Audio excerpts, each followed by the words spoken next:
থাকে না, যেগুলো আমার আগে থেকে এনে রাখতে হয়। তো এইজন্য আমরা চেষ্টা করি ৫-৬ দিন বা ৩-৪ দিন আগে হচ্ছে কেকের অর্ডার নিয়ে রাখতে। সো আপনারা যারা হচ্ছে কেকের অর্ডার করবেন অবশ্যই ৩ থেকে ৪ দিন আগে আমাদেরকে বুকিং দিয়ে রাখবেন।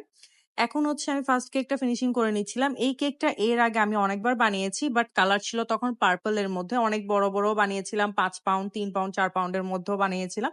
বাট তখন এই কেকটার কালার ছিল পার্পল এর মধ্যে। বাট আপু হচ্ছে কালারটা কাস্টমাইজ করে নিয়েছিল। যেহেতু আমরা হচ্ছে কাস্টমাইজ কেক করে থাকি। এখন আপনারাই বলবেন যে আপনাদের কাছে আগের কেকটা ভালো লেগেছে নাকি এই ডিজাইনটা ভালো লেগেছে। বাট আমার কাছে অতটাও খারাপ লাগেনি।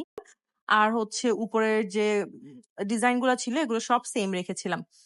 আমি এখন হচ্ছে উপরে সবগুলা ডিজাইন বসিয়ে দিচ্ছিলাম। যেহেতু গায়ে হলুদের কেক, সো গায়ে হলুদের কেকে যা ডিজাইন থাকে ওই টাইপেরই থিম আমি করছিলাম। আর এই কেকটা তো আমার আগে অনেকবারই বানানো হয়েছিল।